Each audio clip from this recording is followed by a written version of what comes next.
네, 안녕하세요. 토목구조기술사 돌종입니다.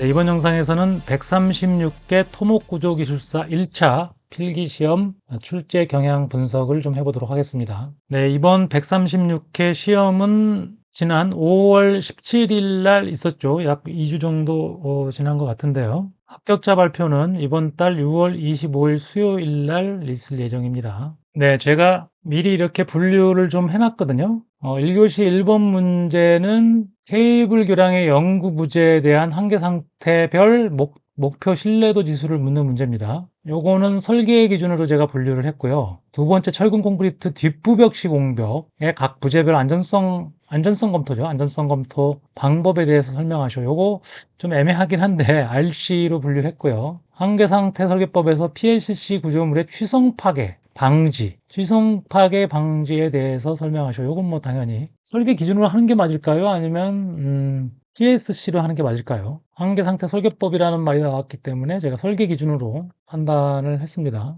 그 다음에 바우싱거 효과는 강구조로 판단을 했고요. 그 다음에 교량 설계에 작용하는 차량 활화중 KL510에 대해서 설명하시오. 이것도 설계 기준으로 판단했고요. 그 다음에 6번 문제 온도 변화에 따른 강제의 성질 변화에 대하여 설명하시오. 이것도 강구조로 판단했습니다. 그 다음에 모드 중첩법에서 지진응답 조합 방법 4가지에 대해서 설명하시오. 이것도 설계 기준으로 판단했고요.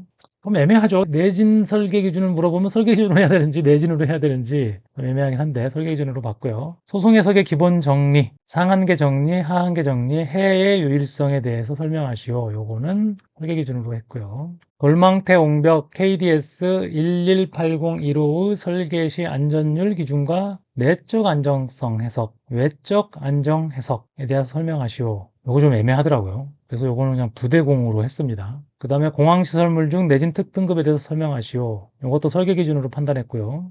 그 다음에 건설사업 정보화, 칼스, 요거는 제도로 분류했고요. 그 다음에 건설사업관리에서 기술지원 기술인의 업무 내용에 대해서 설명하시오. 이것도 제도로 분류했습니다. 그 다음에 1교시 마지막 문제, 아래 그림과 같이 디귿 단면을 갖는 외팔보의 자유단에서 편심 하중이 작용된다. 와핑 스트레스를 구하라. 이런 문제. 요거 강구조로 판단했습니다. 그 다음에 2교시 첫 번째 문제 강제교량에서 발생하는 피로 손상 원인. 요거 강구조로 판단했고요. 그 다음에 화재로 인한 철근 콘크리트의 성능 저하와 고강도 콘크리트의 폭렬 현상. 요거는 설계 기준으로 판단했습니다. 관광지에 출렁다리를 설계하고자 한다. 다음 사항들에 대하여 설명하시오. 설계 목표, 설계 방법 및 내진 등급, 진동 사용성, 검토 사항. 요거는 계획으로 판단했습니다. 그 다음에 네 번째 문제, 아래 그림과 같이 준공 합성 단면을 갖는 이경감 부정정 구조에서 D점의 최대 응력을 구하시오. 이건 강합성이니까 강구조로 보는 게 맞을 것 같더라고요. 강구조로 봤고요. 그 다음에 다섯 번째 문제, 아래 그림과 같이 양단 지지된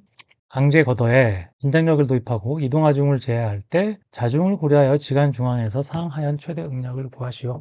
이렇게 긴장제로 보강이 되어 있는 거죠. 다섯 번째 문제는 PSC로 봤습니다. 이거 좀 애매하거든요. PSC면은 프리스트레스 콘크리트인데 긴장제가 있다 보니까 좀 애매합니다. 그래서 프리스트레스 스틸로 봐야 되나?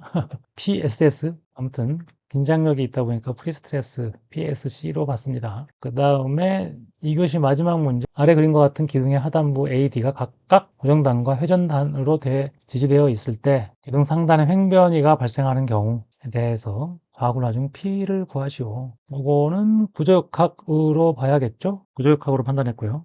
3교시 1번 문제입니다. DFS에 대한 문제죠. 제도겠죠? 제도. 그 다음에 2번 문제, 프리캐스트로 제작된 프리스트레스드 콘크리트 부재는 인양 운반 및 가설 단계를 거쳐야 한다. 이때 단계별 설계 시 고려사항에 대해서 설명하시오. 요거 그냥 PSC로 봤습니다. 그 다음에 3번 문제, 아래 그림과 같이 초기 처짐을 갖는 단순 지지된 기둥에 압축력 P가 지어야 된다.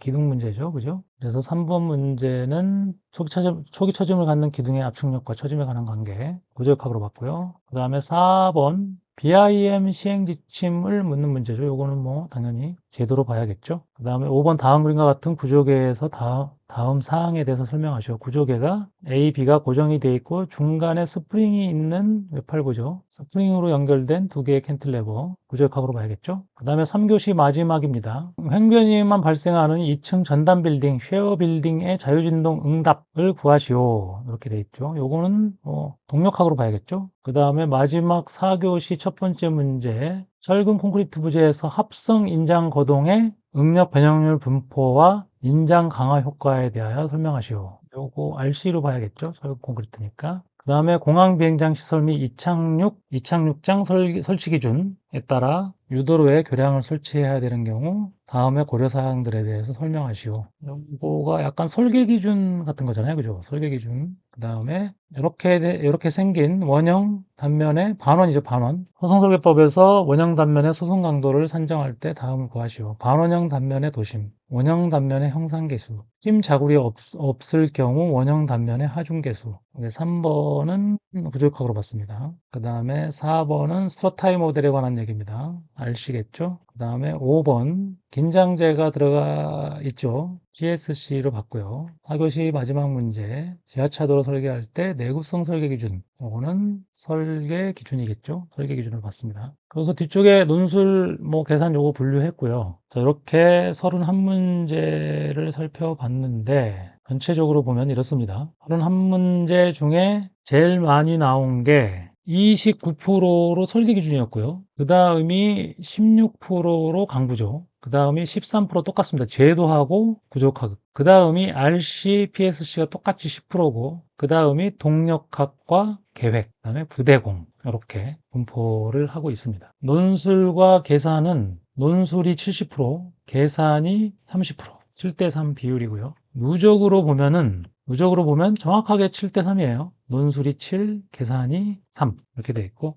제일 많은 비중을 차지한 거는 강구조가 제일 많았고요. 지금까지. 그 다음이 구조역학, 그 다음이 RC, 그 다음에 PSC하고 설계기준하고가 똑같고요. 그 다음이 계획, 제도 두 개가 똑같고 그 다음이 부대공, 다음에 동력학, 그 다음에 안전진단, 그 다음에 설계법 이런 식으로 구성이 되어 있습니다. 요거를 그래프로 보면 이렇습니다. 계산 논술 다 합해서 설계 기준이 29%로 제일 많이 나왔고요. 그 다음에 구조역학, 강구조 16% 이런 식으로 나왔고요. 그 다음에 계산만 놓고 봤을 때는 구조역학이 44%, 그 다음에 PSC가 22%, 그 다음 나머지 동력학, RC, 강구조 똑같이 11%씩 그렇게 됐고 논술만 보면은 설계 기준이 제일 많았고 그 다음이 강구조 그리고 제도도 똑같았고요. 그 다음이 RC, 그 다음에 PSC 계획, 부대공, 동률이었고요. 여태까지 누적으로 보면 132회부터 136회까지 5번의 시험을 누적을 해서 보면은 제일 많이 나왔던 게 강구조입니다. 여전히 강구조. 그 다음에 구조역학, 그 다음이 RC, 그 다음이 설계 기준하고 PSC가 똑같이 9.7%고요. 다음이 계획, 제도가 7.7%로 똑같고 다음이 부대공 4.5%, 그 다음이 동력학 3.9%, 마지막이 교량 형식 3.2% 이렇게 통계를 내서 볼 수가 있고요. 제가 요 시트를 엑셀 파일로 저장한 다음에 챗GPT로 만들어 놨거든요. 챗GPT, GPT스가 있죠. 그래서 챗GPT 접속하면은 이렇게 GPT가 있지 않습니까? 여기에 들어가 보면 여기에 토목구조기술사 이렇게 검색해 보면 토목구조기술사 출제 경향 분석 이렇게 나오거든요. 이걸 눌러 보면 이렇게 토목구조기술사 출제 경향 분석 이렇게 돼 있죠. 그래서 여기 채팅 시작을 들어가 보면 이렇게 요 4개의 예제 프롬프트가 있어요. 4개의 프롬프트 중에 예를 들어서 136회 전체 문제의 과목 비율을 파이 그래프로 그려줘. 누르면 분석 중이라고 나오죠. 얘가 코딩을 합니다. 파이썬으로. 코딩을 해서 처음에 실패했어요. 회차라는 열 이름을 찾을 수 없습니다. 그래서 자기가 스스로 판단합니다. 그러니까 아까 이 시트가 과목으로 안 돼 있고 대분류로 돼 있잖아요.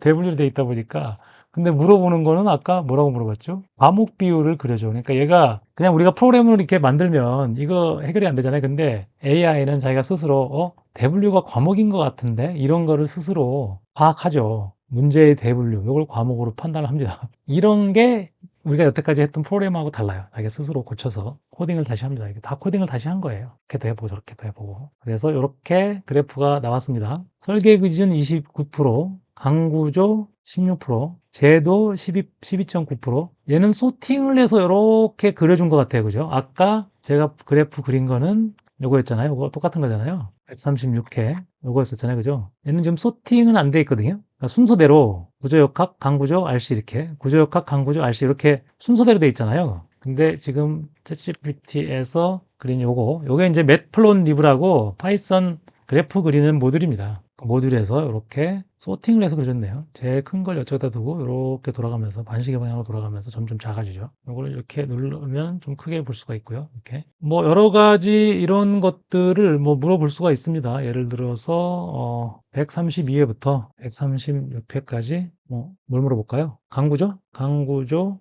문제 개수를 막대 그래프로 그리죠. 뭐 이렇게 132회부터 136회까지 강구조 문제 개수를 막대 그래프로 그리죠. 132회 6문제, 133회 11문제 이런 식으로 134회에 3문제 이런 식으로 요거를 누르면 이런가요? 요걸 누르면 이렇게 갖다 그래프에 가져가면 이렇게 숫자가 바뀌는 이렇게 액티브하게 반응을 하죠. 반응형 이렇게 돼 있고요. 뭐 이렇게 궁금한 걸 물어볼 수가 있습니다. 예를 들어서 이렇게도 할 수 있어요. 136회, 132회부터 136회까지의 뭐 RC 문제 모두 보여줘. 이게 요 모양 그대로 데이터베이스가 들어가 있기 때문에 사실상 요게 아마 문제죠, 문제. 그래서 132회부터 136회까지 RC 문제를 모두 보여달라면 이 문제를 이렇게 보여주는 거거든요. 132회 1교시 9번 문제, 섬유보강 콘크리트, 방음벽 지주 앵커, 그다음에 RC T형보, L형옹벽 안전검토, 콘크리트 교량 건조수축 뭐 이런 식으로 RC 문제들을 쭉 나열해서 보여주고 있죠. 그래서 1번부터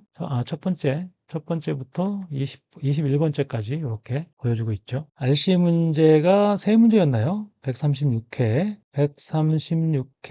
RC 문제가 3문제였네요. 그죠? 뭐 이런 식으로 이용을 할 수가 있습니다. 이렇게 제가 만든 토목구조기술사 출제 경향 분석 GPTS를 소개를 해드렸고요. 이 GPTS의 링크는 이 영상 설명란에 링크를 게시를 해놓겠습니다. 자, 6월 25일 날 발표가 나는데 아무튼 시험 보셨던 분들은 합격하시기를 바라고요. 다음 1차 시험은 8월 23일 날 있네요. 8월 23일 날 있습니다. 그리고 제가 운영하고 있는 이 구미포 구조설계 미래포럼 홈페이지에 보조기술사 기출문제 여기 들어가 보면 이렇게 제가 136회 문제를 올려놨거든요. 그래서 여기서 이렇게 올려놓은 이유는 제가 검색하기 좋게 하기 위한 겁니다. 예를 들어서 여기서 화재 관련한 문제가 뭐가 나왔었나 화재 하면 화재로 인한 철근 손상 요번에 136회 한번 나왔었고 화재 손상을 입은 강교 조사 손상 평가 이런 식으로 나와 있었네요. 내화로 한번 찾아봤고요. 내화로도 나왔고요. 도로 터널의 내화 지침이 2023년에 한번 나왔었고 2025년 2월 11일 그러니까 135회 한번 나왔고 128회 한번 나왔었네. 이런 식으로 검색을 할 수가 있습니다. 여기에서 한번 찾아볼까요? 그런 식으로.